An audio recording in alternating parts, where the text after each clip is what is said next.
The Life and Times of Cleopatra, Queen of Egypt. A Study in the Origin of the Roman Empire by Arthur Weigel. Introduction. I have no expectation that any man will read history aright who thinks that what was done in a remote age has any deeper sense than what he is doing today. Emerson.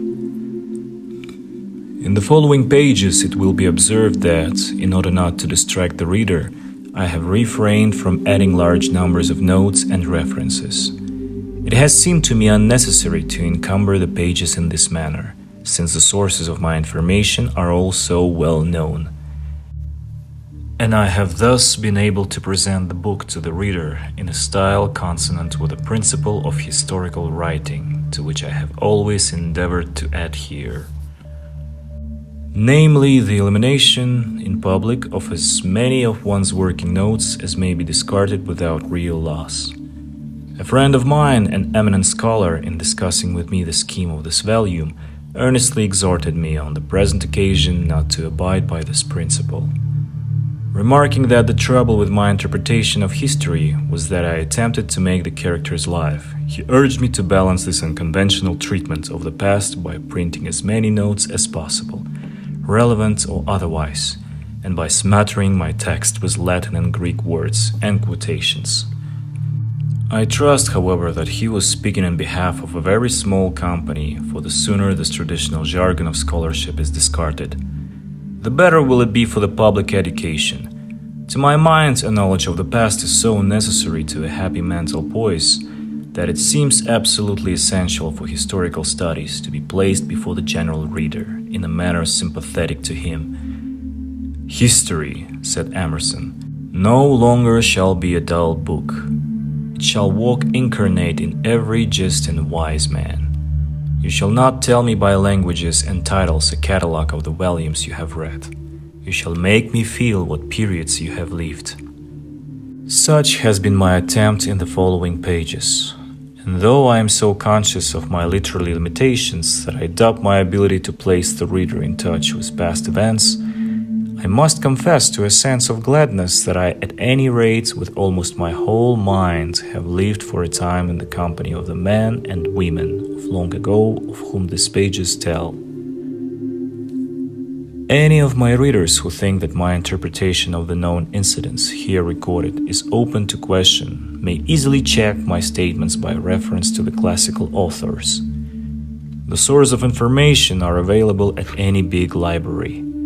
They consist of Plutarch, Cicero, Suetonius, Dion, Cassius, Appian, De Bello, Alexandrino, Strabo, Diodorus, Siculus, Livy, Velleius Paterculus, Seneca, Lucan, Josephus, Pliny, Dion, Chrysostom, Tacitus, Florus, Lucian, Athenaeus, Porphyry, and Orosius.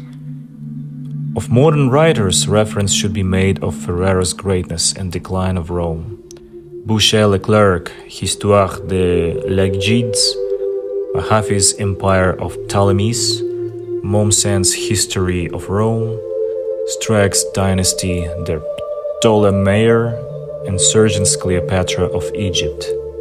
There are also, of course, very large numbers of works on special branches of the subject, which the reader will, without much difficulty, discover for himself.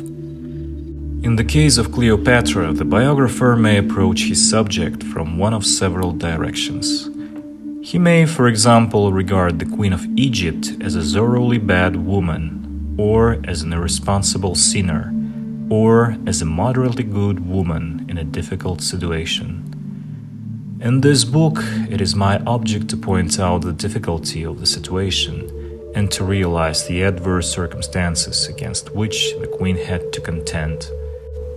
And by so doing, a fairer complexion will be given to certain actions which otherwise must inevitably be regarded as darkly sinful. Fortunately, a biographer need not, as we so often must in regard to our contemporaries, make a clear distinction between good and bad, shunning the sinner that our intimates may not be contaminated.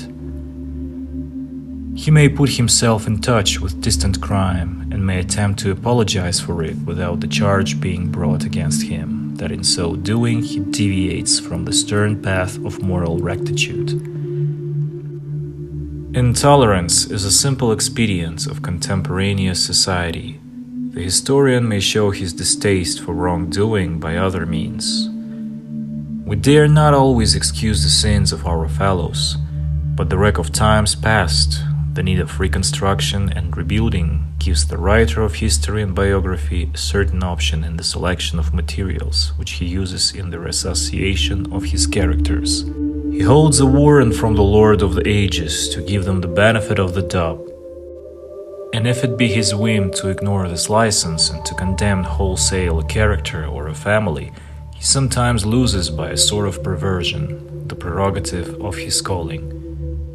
Moreover, the historian must examine from all sides the events which he is studying, and in regard to the subject with which this volume deals, he must be particularly careful not to direct his gaze upon it only from the point of view of the imperial court of Rome, which regarded Cleopatra as the ancestral enemy of the dynasty.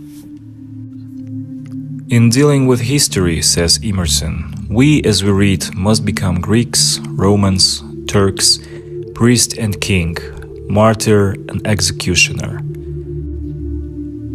Even so, as we study the life of Cleopatra, we must set behind us that view of the case that was held by one section of humanity.